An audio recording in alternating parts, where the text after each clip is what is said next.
If long form is the way to go, if the audience quality is higher on long form, then why are we spending so much money on shorts? You can never rely on your followers, but you can rely on the email addresses. How do you know if a business idea is a good business idea? I was an advisor to TikTok, advisor to Reddit. So I was always interested in, like, you know, all my apps, everything I created had community a part of it. How do you know how much to charge for what you're selling, especially when something's that intangible? I think one thing you can do there is not let everyone take your course. I believe that the best businesses are built using what I call the ACP funnel. How do I select which social media I go to? Treating listening to a podcast or watching YouTube like a job with a notebook in front of you, very, very impactful. If someone's listening to this and they don't have a lot of money, and if they want to have a better life, financially speaking, what are 1, 2, or 3 things that they can do immediately which will help them be financially in a better position within, say, 1 year? Hey, hello everyone. This video is very kindly sponsored by Hostinger. If you're looking for a great hosting company for your website, check out Hostinger. I have loads of websites with Hostinger, and these are the reasons why I love them. They're cheaper than most other hosting companies out there, and they offer a free domain menu via hosting. Number 2, great support.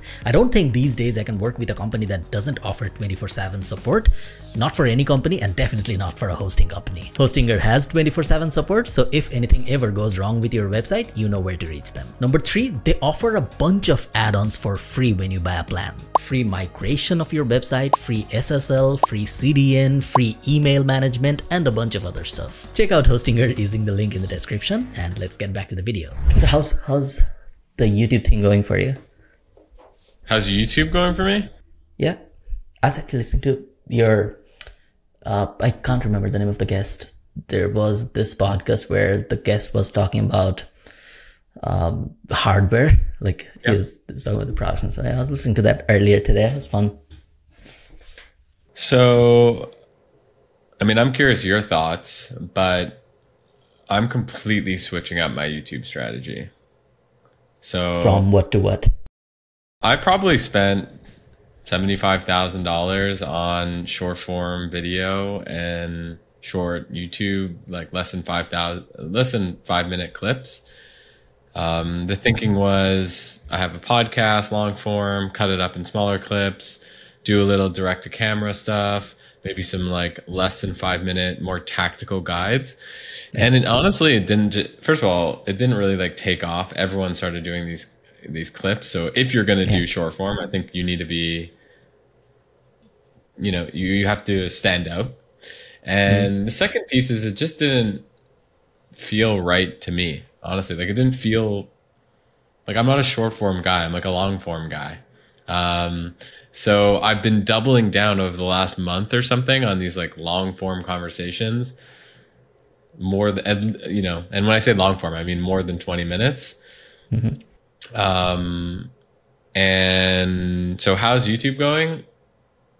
Like really good on the long form. I'm loving it. And I think that what people really want is less edited stuff, more just like authentic, longer conversations where they can listen to something or watch something and be like, wow, I listened to this and I have these 2 to 3 really big takeaways that aren't just like scripted, that like, I know that this person went through this experience and actually like, you know, communicated it. So overall, I'm having fun. I'm having fun now. I wasn't, now I'm having fun. Good for you.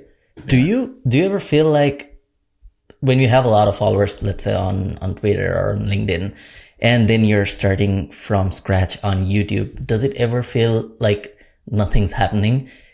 Yes, it sucks. I'll put it another way. It sucks. You know, when you are used to, you know, on Twitter, like I tweet and most of my tweets have thousands of likes. So I'm used to the dopamine rush of that. So starting on a new platform, you know, my YouTube has 12,000 subscribers and it's been like, I've had to go out and convince every, you know, like, you know, my cousin to subscribe, you know what I mean? Like it's been so difficult to get people to subscribe.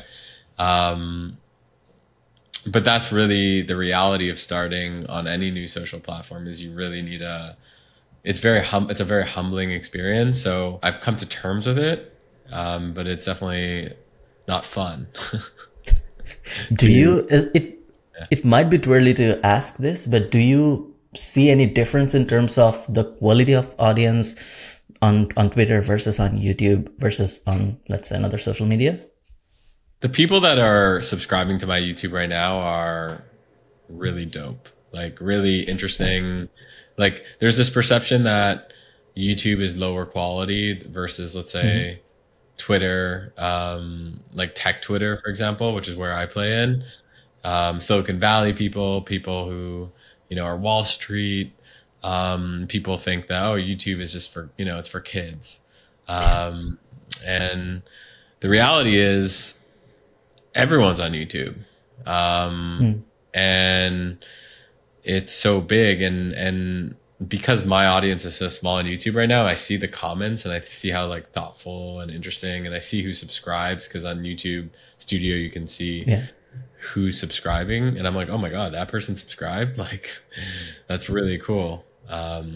So I would say the audiences are high quality. Nice. It's the exact same thing, but with Facebook and YouTube in Bangladesh, where I'm from. Most of my videos were actually in Bangla, which is the native language for Bangladesh, up until like 3 videos ago. And I recently moved everything to English. Everyone in Bangladesh understands English, so you will still get a lot of subscribers. And I'll actually tell people now, please subscribe to Greg's channel. I'll link that down below in the description and in the comment. I know you wanted that on our first chat. So yeah, please go ahead and subscribe to Greg's channel. But yeah, it's the same thing. People think the audience on Facebook is shit and the audience on YouTube is great in Bangladesh. Because on Facebook and yeah, Facebook is super big in Bangladesh, in India, in South Asia, in that part of the world. Everyone's on Facebook. Everyone's on Facebook Watch. They're consuming like hundreds of hours of Facebook a day. And the general perception, and I've seen it on my content as well, the quality of the comments, let's say, or the quality of audience that you get on Facebook is very low compared to the quality of audience you get on YouTube. I don't know why that happens. It's the same people. Right. Yeah, it's interesting. I think there's something interesting, I guess, with video, and you do longer form stuff as well. Like you build, you know, if someone listens to you for hours, let's say on YouTube, like you build so much affinity with people, and those are the people that are generally the most vocal. Like they're the ones that are commenting and sharing and stuff like that. So I think YouTube and podcasting are extremely high quality, just like general podcasting. I don't know how it is in Bangladesh. Like, is do people listen to a lot of podcasts? They're slowly starting. Internet revolution happened like only 3, 4, or 5 years ago in Bangladesh. Internet penetration is now slowly getting into a position where people, like, I remember when I was in school, we didn't have proper internet. When I was in school in 2010, 2011, 2012, internet was a luxury. It still is for a lot of people in Bangladesh, but at that time, it was really a big deal. Not everyone had internet. You couldn't even have internet even if you had money, because we didn't have enough service providers offering internet. So things have changed. A lot of people are now consuming internet, and yeah, a few podcasts I'd say are doing very well. They're still very early days. But if that's true, Craig, if long form is the way to go, if the audience quality is higher on long form, then why are we spending so much money on shorts? Because I think if you could do shorts and crush it, and if you do shorts differently than everyone else, and if you want to do shorts, like you can't just, like, clips just don't work anymore. Like that Alex Hermosi style of, you know what I'm talking about, which is like big yellow chunky, you know, font, and like the cha-ching and like all the sound effects and making it feel like a game, like that worked. And I think the reason why short form was so interesting to a lot of people is you can take, you know, for the first time ever, you can take this media format and post it to Facebook, post it to Instagram, post it to YouTube, post it to TikTok. So you're able to create one piece of content and share it to multiple platforms. So I think that if you're a content creator, and, you know, I still think that short form is probably the first place I would think of going for that reason. That being said, if you're going to do short form, it can't be that. It can't just be how everyone else is doing it. And I'll add to that, the caveat to what I'm saying is you need to be enjoying short form in order for you to be producing short form. Like the reason why I don't like short form is I just don't like it for whatever reason. Like it doesn't feel fun for me. But going on Twitter and writing like long threads, for example, like I can do that in my sleep. Or these long conversations, having like a tea chat with you. Like I just poured myself some green tea, like we're chatting. Like this feels more natural to me. So I would say to anyone who wants to create an audience who's listening to this is, you know, is this format and is this platform something that feels true to me? And sometimes you have to create in order for that, in order for you to learn that. Like you have to spend a year or 2 years doing it, and sometimes you just inherently know. Why did you start creating content on Twitter? So you were already successful. You were sorry to cut you off, Greg. You were already making a lot of money. I'll give you a short intro in case people don't know who you were. You started stock trade back in the days in 2011-12, which was a stock market simulation thing, and then you sold it, right? You sold it to, I don't know who you sold it to. Who did you sell it to? It was a private equity group. Okay, nice. Then you started 5buy, and then you sold it to StumbleUpon. Yeah. And then you sold another company, Islands, to WeWork. Yeah. And then you worked for Reddit and TikTok for a while. I was an advisor to TikTok, advisor to Reddit. So I was always interested in like consumer social apps that, you know, all my apps, everything I created had community a part of it. So that had been my thing, or is my thing. And then you started Late Checkout, yes, which is your main thing now, right? Yes, that's my main and only thing. It's a holding company that incubates, acquires, and invests businesses that have community, you know, start with community or internet audiences. Okay, so yeah, let's get back to that original question. Why did you start creating content? What's the point? Originally, I was a teenager living in Montreal, Canada, and maybe this will resonate with your audience, but you know, I think it might, because I really felt like I was disconnected from the rest of the world. You know, Montreal is this, or Quebec is this French-speaking place.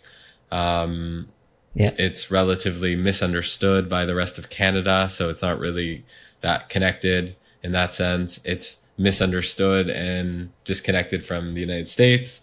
So it's kind of this like, it's like up there doing its own thing, and it's developing its own culture, and that's what's amazing about it. But from an economic standpoint, it's not there, and at least it wasn't. And to me, I was just writing on the internet so I can attract like-minded people that could get me closer to, you know, all these people I looked up to, which were like my heroes, which were essentially geeks who built big companies, you know, at the time. So I was kind of, I read books, and you know, I'm 35 now, so this is a long time ago, but like I was reading books and watching TV, and there was no YouTube or anything like that. But, you know, I would see these people who built, you know, in Silicon Valley or in New York, these companies, and I just felt so disconnected from them. It just felt like a pipe dream. And content was a way for me to actually get some of these people to reach out to me, which was crazy. Like the whole idea of like, you can create content and then, you know, attract these people to me I was like, this is incredible. What did you write about, and where did you write it on? Was it a blog at one point? I had a blog. I don't know if I've ever spoken about this, but I had a blog. It was a funny name. I started it when I was in high school, called GregEisenblog.com. It doesn't exist anymore. Do you still have the domain? I don't. I really should buy it back. Okay, nice. Yeah. So, what were you actually writing about? So it was like startup stuff or business stuff? It was sharing in real time what I'm learning building and launching products on the internet. And keep in mind, this is like, Okay. you know, I'm like, I don't know, 16, 17, 18, Yeah. 15, you know, very young. And at the time, the internet, it was like weird for me to be doing this, basically, is what I'm trying to say. Whereas now it's more like understood, you know, just around like there's just whole ecosystems that exist. So what was I writing about? I was writing about these like projects I would be launching or building or people I met and lessons I've learned along the way. Do you remember the first product or service that you built that made you $1 on the internet? Yeah, I think it was. Was it? I think it was a video game. I think it was called The Game World, and it was a niche review site for video games, where I was actually reviewing video games, and it was just this niche site, and I started really doubling down into the Nintendo ecosystem. So Nice. had the realization that you don't want to be everything to everyone. You don't want to just be another, you know, review, you know, video game review. That's very tough. But if you become a place where it's niche, super niche, and you could, you know, cultivate a community of people like into, let's say, you know, just, you know, this one subset of video games like platformers or RPGs or Nintendo RPGs.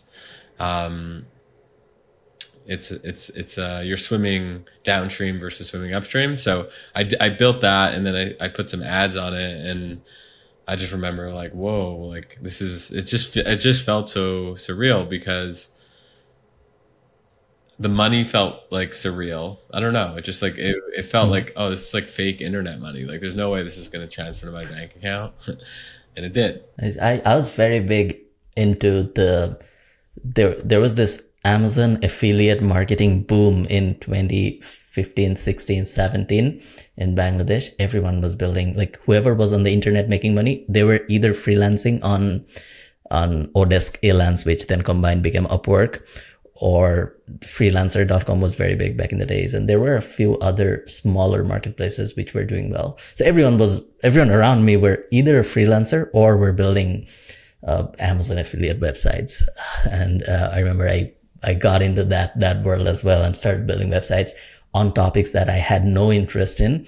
And I only built websites on those topics because they were easy to rank and had search volume. And it did well. I built a bunch of them, sold a bunch of them. And that's, I think, how I made like the first big money on the internet with Amazon affiliate websites. Oh no, good old fun days. How do you think about building? So let's say, if you have to build if you're thinking about starting a business now, I know you'd probably say that you'll build a community first, right? That's your go-to way. How do I do that? Let's take an example. I'm big into gardening. I like gardening. I can't wait for summer to start here in Ireland because you can't really grow much in February in Ireland. So yeah, I like gardening. I actually do. It's not like I like it because the internet likes it or it has search volume. I actually like gardening. So, what's the first step for me? I want to do something in gardening. I want to start a business because I hate my job, or I don't want to do my job anymore. And I don't want a lot of money. Let's say 3, 4, 5K a month is great. Even 1, 2K a month is good. What's the first step? Let's say I want to build a community. What do I? So someone asked me this exact same question we have this membership called Community Empire. And it's just like a bunch of builders building businesses that are all powered by community. Someone asked me the same question around, I want to build something in gardening or plants. Like I love nature. Yeah. How would you do that using, your model? So first, let me describe my model, which is I believe that the best businesses are built using what I call the ACP funnel: audience, community, product. I generally start by building an audience. I convert that audience into a community, and then I build a product that we monetize for that community. So if I was building something in the garden, so someone said, yeah, how would you do it? using the ACP funnel. And I was like, okay, I'm going to do this as a test just to prove you that I can do it. So I started an Instagram account that was plant memes, literally plant memes. And I'll show it for the YouTube people. It was called I Need Plants. And I would share these like memes, short form video, just like plant. You deserve someone who wants to know the name of all your plants. 1,800 likes. So I didn't create one single piece of content. I would actually reach out to people, ask for permission to use their content, post it on Instagram. The account started blowing up. So now all of a sudden I have 84,000 people who follow it that joined within 90 days, something like that, which is insane, which is crazy.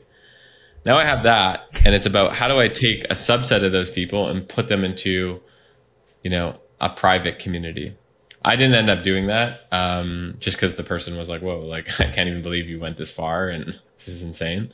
But, if I were to extend it, what I would do would be like, okay, like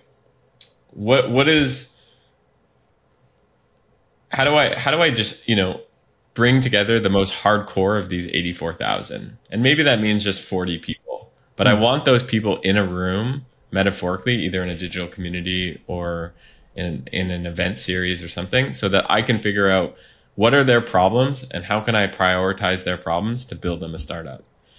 And so my second step would be create a private community, probably free. And then my third step would be, okay, now I understand these people, go and build them a product. So that's how I would go about building a startup in the gardening space. Gotcha. So if I want to break it down even further, so step one, do I always how do I select which social media I go to? Do I always go to Instagram? Should I go to Twitter or do I create YouTube videos? How do I decide where to go to?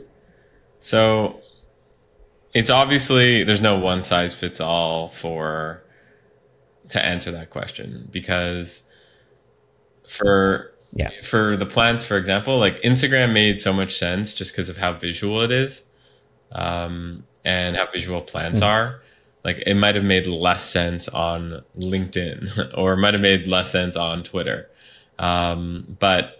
So I think you have to ask yourself, like, what, the type of content and the format that you're going to be sharing, what makes the most sense? Which platform lends the most amount of sense to it? People often say, well, I need to be on all platforms. And that's actually is not what you should be doing at all. You should be focused on one platform to start, and then you can think about expanding. There's hundreds of millions, if not billions of people that are active on these platforms. So you have more customers and you know what to do with it. So just start with one. So I just try to ask myself, like, what makes the most sense? Like what, given what I'm trying to share. And then I just focus on one platform and I try to iterate on the format so that,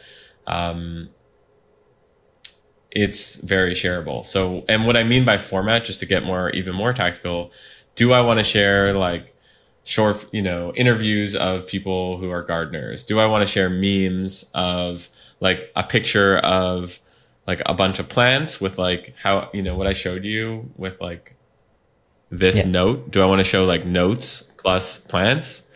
Like that itself is a format, right? It's notes, plants, and I can go and repeat that. So it's thinking about what is a format that's repeatable, that lends itself well to the platform, and then I just iterate. And that sometimes takes 90 days. Sometimes that takes like 3 years, honestly. Everyone's looking for I want to get famous quickly and I want to build an audience quickly. Yeah. Sometimes it works. Sometimes it takes a long time, and you have to be okay with iteration. Let me ask you another basic question, Craig. So let's say I decide to go to Twitter, and let's say I selected a topic that goes well with Twitter, that goes well with a written form of content, and then I decide to go on Twitter. How do I learn actually how do I grow on Twitter? what's the, like, how did you grow? Did you go viral on LinkedIn, on Instagram? How did it reach to 90,000 plus? Because your YouTube isn't big, my Twitter isn't big. We definitely don't know enough about growing on YouTube or on Twitter. You did well on Instagram with that particular one, but generally speaking, if someone decides to go on Instagram or on Twitter, how would they then learn how to grow within that platform? Well, I'll talk about Twitter first and say how I would get to 10,000. How to get to 10,000 followers in less than 6 months on Twitter is quite simple. Yeah. So your first step is you pick a niche that you care about. So if you care about gardening, you go and do gardening. You make a list of the 50 most influential people in gardening and gardening adjacent spaces. And then you set up tweet notifications for them. So every time that they tweet, you get a notification. When when you get a notification, actually, before I talk about that, step 0 is you optimize your profile. It's actually like step 2 is optimize your profile. Step 2 is optimize it. First, you pick your niche and then you optimize your profile. And I'll give you an example. So, like we have a internet audience, a Twitter account called @BoringMarketer, and it gets a ton of, it's basically like sharing boring ways to grow your business using AI assisted SEO. And people follow it because they're like intrigued about who's this boring marketer. So with step 2, you really want to think about how can I create intrigue, because intrigue gets people to follow. And people miss that step. Step 3, we talked about the notification. Step 4 is you want to reply thoughtfully and in an entertaining way to these notifications. When you see a notification, don't just reply saying great thread or that's really interesting or all the AI type of answers that you see on the internet. Think about how you can add value to this conversation such that the reply in itself is so valuable that people are going to like it and look at your account and be like, I'm going to give this guy a follow, almost as a tip. It's like they're tipping you because of they feel like they owe you something. That's what you should be doing. I think you can get to 10,000 followers on that Twitter strategy without even really creating any content on your own Twitter. Like you want to like learn how to grow on Twitter. Like your training wheels are completely doing replies. Everyone misses this.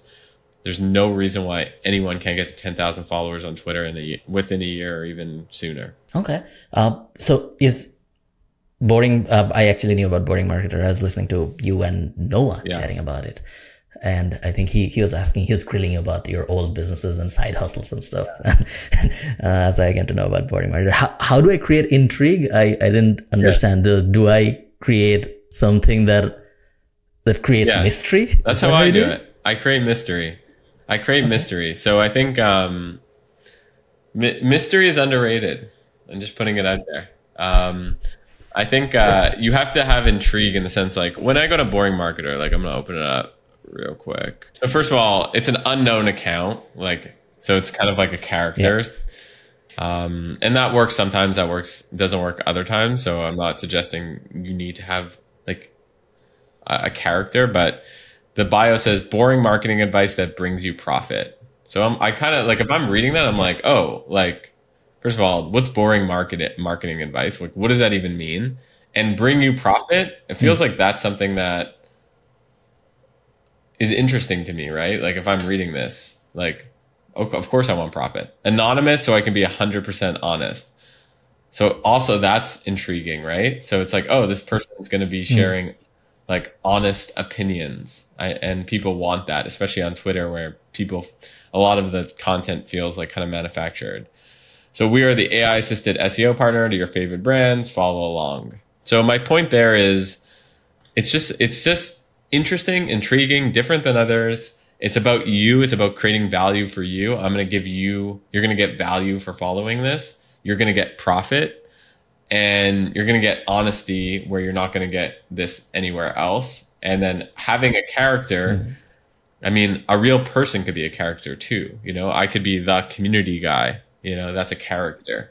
Yeah. But thinking about who is your character, I think is very, very helpful. Nice.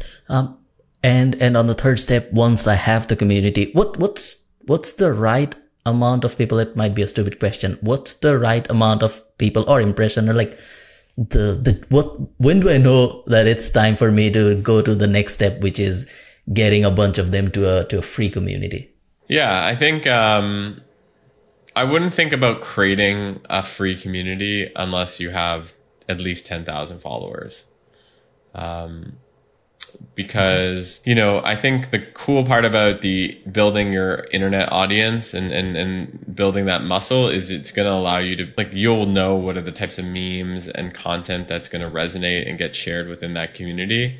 And once you've done that, then your next goal becomes, you don't want to be platform dependent. So you don't want Twitter or Instagram or YouTube to change their algorithm, and then all of a sudden you can't reach your 10,000 people. So what's one of the reasons why a free community is really interesting is, you know, you could say, join this community. You're gonna, you know, get, let's say with boring marketing, it's like you're gonna get, you know, to meet other boring marketing people. You're gonna get one free tip on this. You're gonna get an SEO course. You're gonna get blah blah blah. It's free, but all you need to do is give me your email address to get access. So all of a sudden you convert a percentage of those of your following. Let's say it's 10,000. Let's say you get 500 or 1,000. So you get 1,000. You get 10% of your people to give the email address, and that's your bank account, right? You can never rely on your followers, but you can rely on the email addresses. Okay, yeah, no, that makes sense.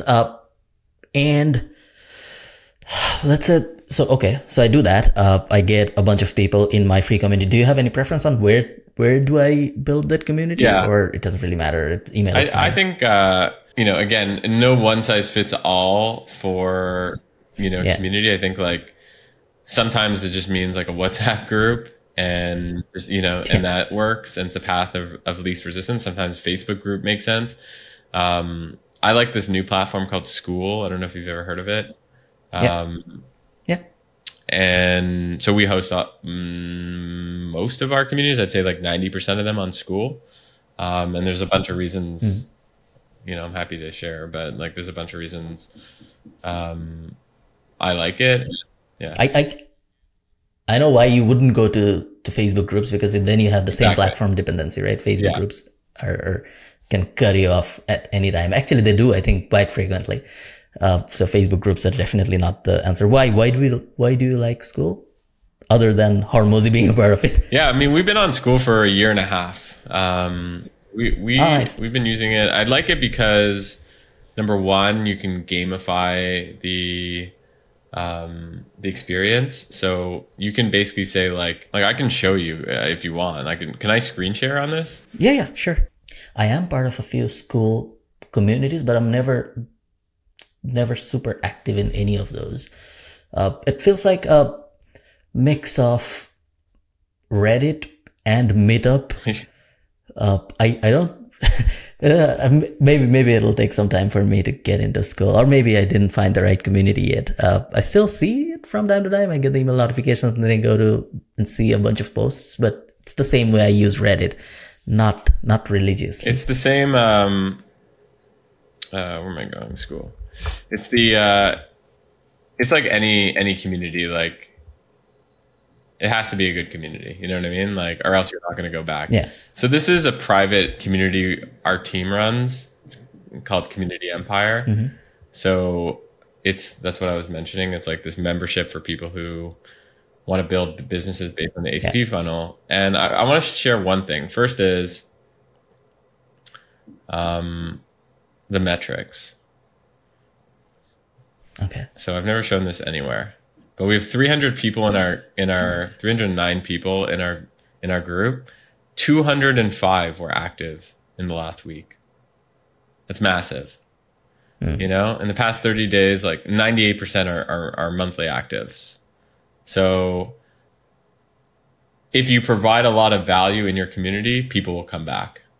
I think that's really interesting. The other reason I like it is you have these leaderboards. So like here we have this classroom and we have different, like essentially these are courses really, or trainings on how to do, and on building, you know, your business empire basically. And there's like guest lectures, but like launching on Reddit, for example, like we have this whole, you know, course here.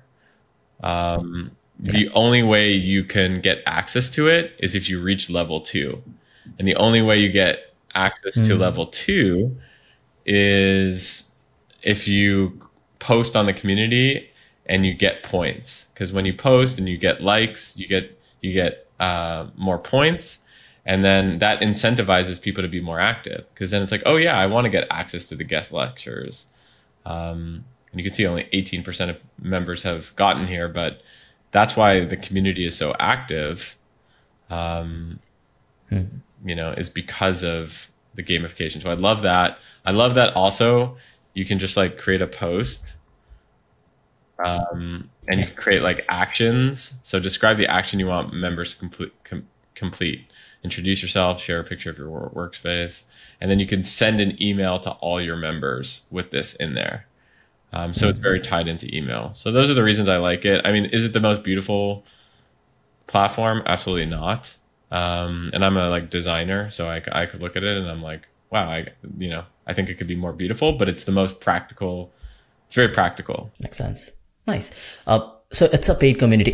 If it's a paid community, Greg, then do I even need to go to step 4 or 5 where I'm building a product or service for the community, or you can stop there? If it's a paid community, like on school, you can like accept payments and you can just say like, in order to, I don't know, get access to this, it's gonna be $10 a month. You know, with that community, we charge $99 a month. Have 300 members, so it's making $30,000 a month. It's crazy. But I will say, we buy it, at least as of now, we buy a school subscription for everyone who joins. So that's another thing that you can do. If you're thinking about creating a paid membership, think about, is there any software that you could bundle into your paid membership so that the price becomes a no-brainer? So, for example, if you wanted to start your own school, it would cost you $99 a month. So we did a deal with school to buy it. And now, like, obviously you would join my group because it's $99 a month and you get all this extra stuff with it. It becomes a no-brainer. So that's how people should be thinking about building your own paid community, is thinking about how can I structure it to be like a no-brainer offer, include things like software. And then someone might be listening to this and be like, well, easy for you. You probably just reached out to the founder of school and he was like, sure, you know. But you'd be surprised, like DMing people who have software products, who have high margin businesses, they're totally cool with being like, yeah, like, you know, let's share in the revenue or do some other deal like that. There's tons of opportunity there. Cool. And if we just keep going down towards if we just move to the next step, if I have to, or if I want to create a product or service based on my community, so I want to create a product or service that serves the community, how do I find the idea for that one? Do I ask? Do I listen? Do I just come up with, I'm also interested in the same topic as theirs, so do I just look at my own problems of life? How do I find one? So I like going to Reddit and checking subreddits and basically looking at and observing to see like what are the problems that this group of people have and just writing notes. So I do that quite a bit. There's some tools that actually could accelerate that for you. There's a tool called gummysearch.com, which basically goes through Reddit. Yeah. And you could like, and there's like you can basically just take a subreddit and it's like, give me all the problems in the subreddit, and it'll use AI to surface those. So you can either do it manually or use a tool like that. I like doing both, and those will just spark ideas. Those will spark ideas because people are going to be like, you know, with the gardening example, let's say it's like, oh, I'm having trouble, like, you know, buying cactuses in Orlando. And it's like, oh, maybe there's an opportunity to sell cactuses in Orlando, you know? So it'll spark ideas. So let's say you find so it's a two-part question. First, how do you know if a business idea is a good business idea? And second, if you know it's a good business idea, do you still build the community first, or do you just jump in with the business and then start paid marketing? I never, ever, and I've built a lot of businesses, just built a business and then been like, yeah, and then I'll just do paid marketing and see what happens. To me, that's a very high risk way of building a business.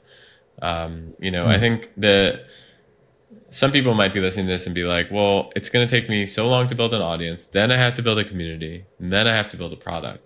Yeah, well, the product that you're going to be building by the end of that flow is going to be so much more dialed in and so much have a higher likelihood of actually working, because you'll have built in the reps to really understand who these people are and what are their pain points and how can I build something for them. You're going to have a line of customers out the door versus actually paying to interrupt people on platforms like Instagram and Facebook and just putting ads in their faces. They're going to want to buy from you instead of you pushing to buy. And then, like, yeah, how do I know if an idea is good? Well, like, I've gone through that whole process, but a good idea for me is something that's asset light, doesn't take a lot of money to get started, but is a painful problem for a lot of, you know, a good chunk of that community at least. And that has the ability to add complexity over time. So for example, let's think, you know, I might start using the plant example. Like, I might start with a paid school or paid membership for people at plants. And that's like really easy to start. $10 a month, and you're at like a weekly session by some like well-known creator talking about, I don't know, how to trim bonsai trees. And then every month you're going to get a bonsai tree. You know, that's like the deal that you do. Instead of software, you get like, you do a deal with like a bonsai creator and or bonsai shop, and they send, you know, they'll send you something. $100 a month. I don't know what it is. Anyways, that doesn't have a lot of moat and defensibility. You know, you're not, but like, you can build a great business there. You're looking for things that look like that are easy to start, that you can then layer on, like, oh, maybe one day you become a plant shop, internet, like the Amazon of plants. Like, there's a way that, you know, Amazon's is the best example of that, right? It started off as like a little bookstore on the internet, and then they ended up selling everything, and now they're selling servers, and now they're selling like AI in your house, right? So those are the best businesses, asset light, but that could actually eventually that have unlimited upside. Do you always recommend so just going with that asset light notion, do you ever think about, I'll just create my own stuff, or do you always think about it? Does your mindset always go towards partnering with someone who will then be the supplier of the thing? Or do you ever think about creating your own thing? Because you're from the digital background, we are asset light people, we don't like stuff in our garage. So what's the thinking process like? I think ultimately I care about value given to customer and value given to community. So I'm just trying to jam as much value as possible into the offering, such that the word of mouth of the offering is so great. Like with community, like the membership I was showing in Community Empire, like people are constantly sharing how amazing it is, and posting on Twitter of like how, and other places where, oh my God, I can't believe this is $99 a month. Like that's where you want to be. You want to be there. So, you know, because of that, and because you want to test things quickly and be asset light, partnering with other folks makes sense. often. So generally I do start, it isn't uncommon that we'll partner in some capacity. But sometimes we'll just create our, do it ourselves if we have super high conviction, or if it's a space we really understand extremely well, or we have technology, we've built our own technology. Gotcha. As I'm from Bangladesh, and it's not a super rich country, though I'm now in Ireland for the last 7 years, but the mindset is still the same. And for most of my audience, I think the mindset is still the same, where for some reason, it causes some sort of pain when I think about increasing the price of anything that I sell. And it's a fear. I don't know why, but it's a fear. How do you know how much to charge for what you're selling, especially when something's that intangible, like a community? You don't really know how to value your product because it's all in your head, and you can't really put numbers on a paper and decide like it should be $99. I'll give you an example. We had a course we started back in 2017. At that time, it was only an affiliate marketing course, and then it became like a digital marketing thing where we started teaching everything. It was $50 when we started in 2017. Now it's approximately $250. It's a one-time fee, and people get access to everything for life once they pay it. So it's like the way we market it is it's Netflix, but with one-time payment instead of a subscription. We have nearly 22,000 subscribers now, like members, not subscribers. They just paid once.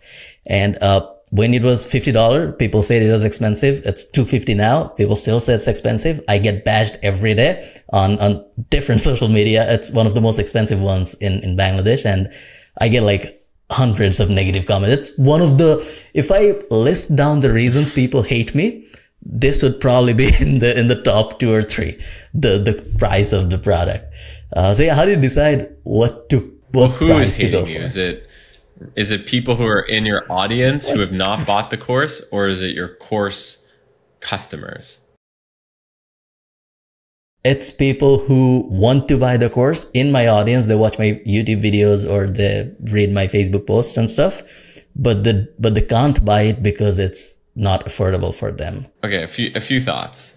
One is, forget about the price and think about the value. It's all about the value. So if people are taking your course, $250, but they're getting $1,250 in value, then that's a great price point. You're creating a vending machine, essentially. $250 in, $1,250 out. It is very, very, like you're making the world a better place in that way, because people are going to do really well from that, and then from that course and that experience, and might be able to provide for their family, might be able to pass on that information to someone else. Like there's a lot of good that you're doing. When I look at, so I think one thing when you think about pricing is to think about how much value am I realistically giving to people, and listing out what you think that value is. And make it a no-brainer offer, right? So like the no-brainer offer with my membership is like, you can either buy school at $99 a month, or you can buy Community Empire for $99 a month, get a school, but also get free startup ideas every single month, a place to vent, get feedback on your startup ideas, $50,000 of deals on software tools. Like there's a million things that we give that it's like, you make people feel stupid for not, if you have $99 a month and you're interested in this space, and you make people feel almost stupid for not buying it. And the next piece is, you have to be okay with, there's going to be a bunch of people who want to take, buy your product, but can't afford it. And it sucks.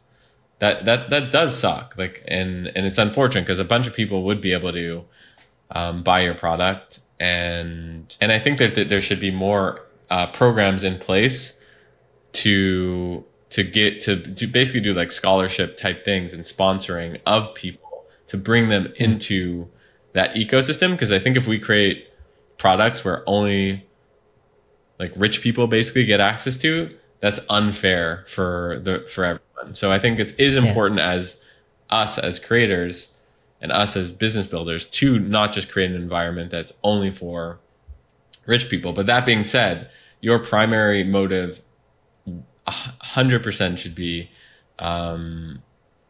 value.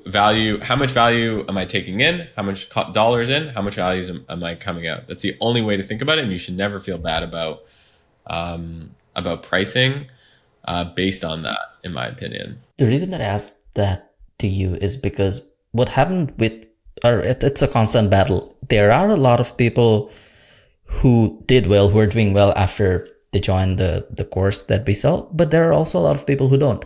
Let's say we have 22,000 people so far who have joined, who have paid me money to get access to everything since 2017. So it's been a while, 6-7 years.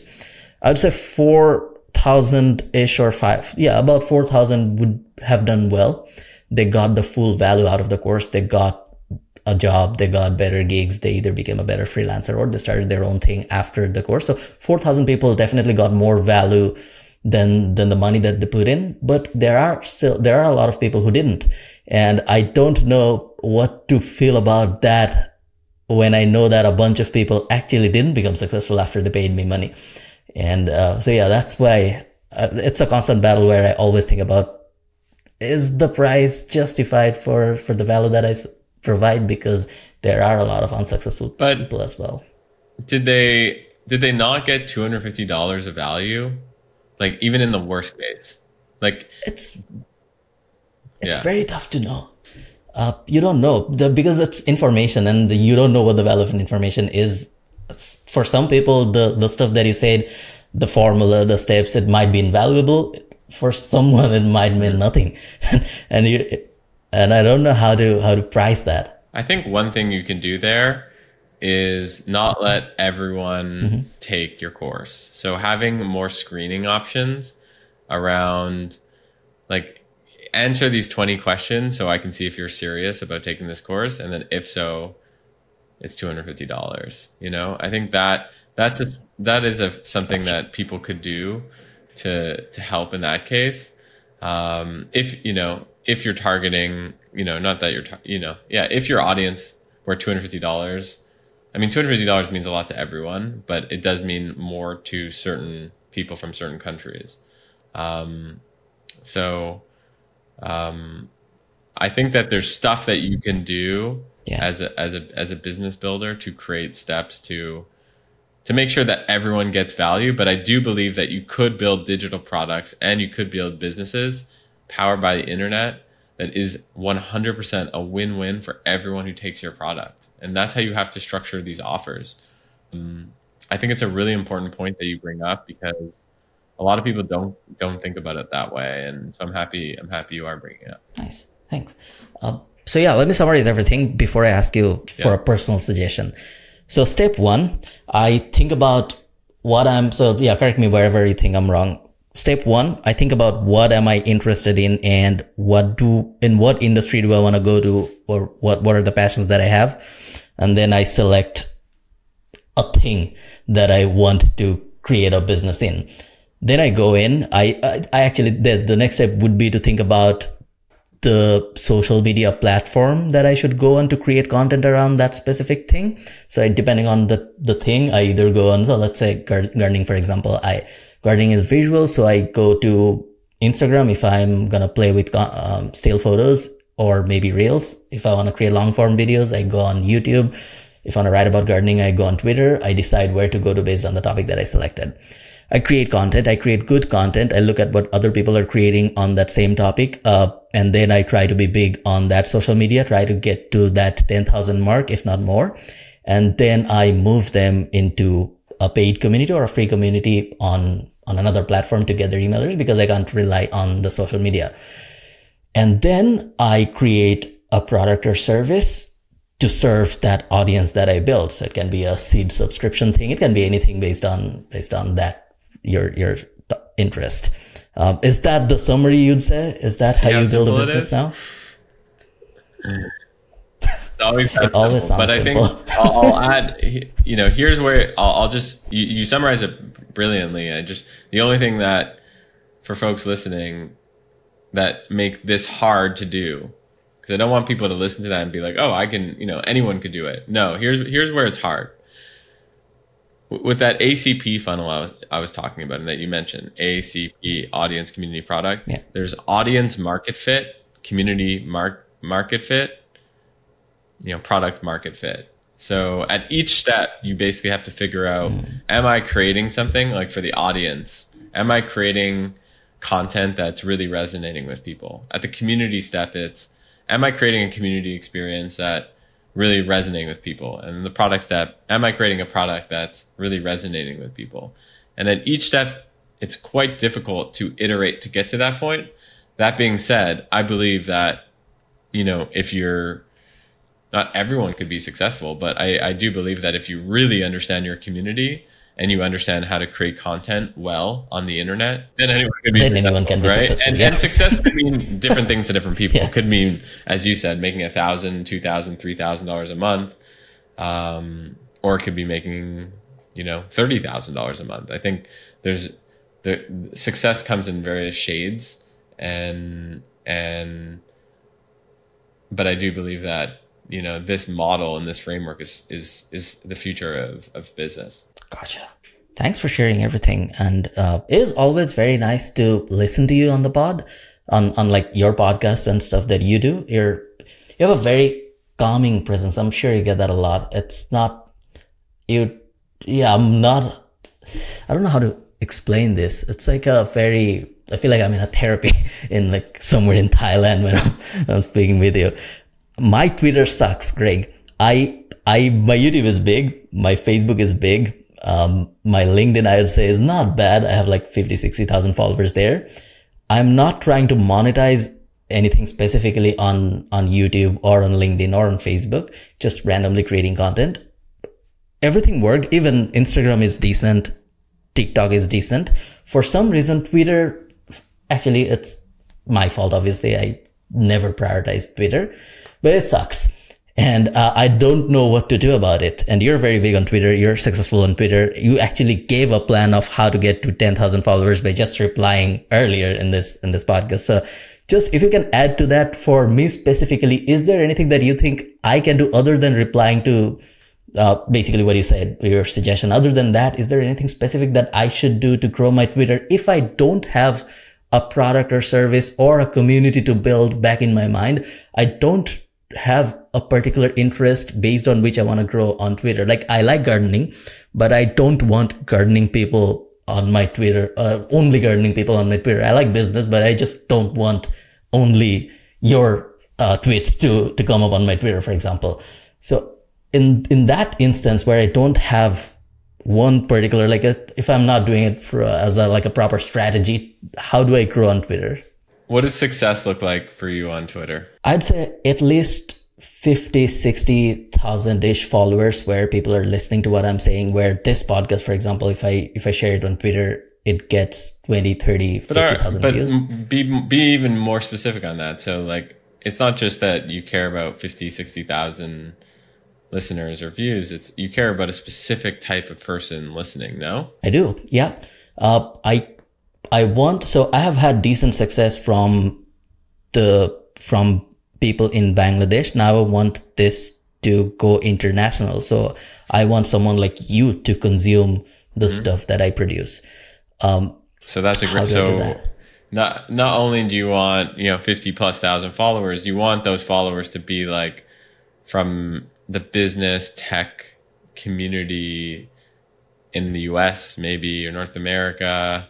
I think you want Silicon Valley, New York, LA, those types of people to be following you. And I think that the question there becomes, well, what's the type of content that those people aren't getting today? And I'll share my own, I try to get to those people too. That's who I'm trying to get to. And one of the things that I've learned is recently on Twitter specifically, is that if you share long form stories, basically, with an image, it's highly, highly effective. And that image doesn't need to be like a highly produced stuff. Sometimes I share these like scribbles on like a napkin, basically. Yeah. And you know, people enjoy those. So, you know, I think that you can easily do like a long post, like, you know, how I got to 1 million YouTube subscribers, doing XYZ. And someone like me would read that if it was in long form with like a framework associated with it. So versus like when I go to your Twitter now, which feels like very random. It's very random. Like, that's not what people want when they're deciding how to follow people on Twitter. They very much have I'm not following a boring marketer, I need to follow a boring marketer. Oh, I'm not following a person who's like building a business on top of YouTube, I'm going to go follow that person. So you have to be that slot. And long form stories. And why long form stories? Because no one can compete with you based on your own life. Like, these are, yes, people can copy tweets about other frameworks and stuff like that, but like no one can copy your own real life experiences that you have. Thanks for sharing that, Greg. If I just last question before I let you go. If someone's listening to this and they don't have a lot of money, which a lot of my audience are probably students in Bangladesh who don't really have a lot of money to play with, and if they want to have a better life, financially speaking, what are 1, 2, or 3 things that they can do immediately which will help them be financially in a better position within, let's say, 1 year? The number one thing, I'll just give one thing, which is listen to podcasts. Yeah. Like, there is nothing like listening, like so many of these conversations that were in closed doors basically are now, the Tim Ferriss podcast is a great one I like listening to. The My First Million podcast is a great one I like listening to. I have a podcast that people are interested, Where It Happens podcast that people like. I probably spend 1 to 2 hours a day listening to podcasts and just taking notes. And I think it's so interesting when you're in the ears of people, like when you're listening to someone on your ears, I guess, you almost feel like you get to know someone and you feel like you're in the room. And it'll get you to start thinking like them. And it'll make you feel less disconnected, to go back to what we were talking about in the beginning. Like I felt that way, like where I was very disconnected, as I was mentioning, growing up. And I had to fly into these, like I moved to the US and I had to like fly to I lived in San Francisco for 9 years and I had to like do all these things and uproot myself from my family and friends. You don't have to do that anymore. You can just live in Bangladesh and just listen to these people on podcasts and watch, YouTube and just take notes and actually go and do stuff, and don't be just the listener, right? Be the doer too. I definitely like to leave that with. That's actually very important, Greg, because there are people who would listen to podcasts all day. And if you really want to listen to podcasts, there are hundreds of great ones, and you can just spend your 24 or your 8 waking hours, starting with Huberman, ending with me or you. And like you can feel like you've done a lot by just listening to podcasts all day, because there are a bunch of great ones out there. How do you take notes when you listen to podcasts, and what are you specifically looking for to take notes of when you're listening? Oh, I lost the question. What's the question? The podcast is a passive consumption thing for most people, so they're not always thinking about taking notes when they're listening to a podcast. How do you do that? And are you looking for anything specific to take notes of? There's an app called Sniped. SNIPD, and it allows you to like clip podcasts and highlight parts of podcasts and take notes. Yeah. So I would suggest downloading an app like that and being like conscious of like, I'm not just going to go for a walk and listen and just, this is going to be entertainment. It's like, no, I'm going to sit down at my desk. I'm going to listen. I'm going to pull out a notebook. And I'm going to take this seriously. Like, you treat it like a job, I remember a long time ago, I dropped out of school, but I when I was thinking about dropping out, I was learning to code. And I remember, I think I was speaking to my brother. My brother was like, yeah, you know, I was like telling him I'm thinking of dropping out or something. And he was like, if you're going to drop out or something and you're going to learn to code, treat it like a job, you know, like treat it like a job. 9 hours a day, like put it in your calendar, you know? And I never thought about that because at the time I was a student and I was like, yeah, like I'll just kind of like, I don't know, read at night or whatever. Anyways, the point is, long story short, is treating listening to a podcast or watching YouTube like a job with a notebook in front of you, very, very impactful. And using an app like Snipe. Cool. Listen, great. Thanks a lot for doing this. I'll link everything, all your stuff. If you want to plug something, now's the time, but I'll link everything in the description and in the first comment anyways. And yeah, everyone, please go subscribe to Greg's stuff. Do you have any particular place that you want people to go to? YouTube. Yeah. Find me on YouTube. Okay. And if this was helpful, if you didn't like me, don't subscribe to YouTube. You can still subscribe. It wouldn't really mess up with your analytics video. Please go subscribe to Greg's channel. Thanks a lot, Greg, for doing this.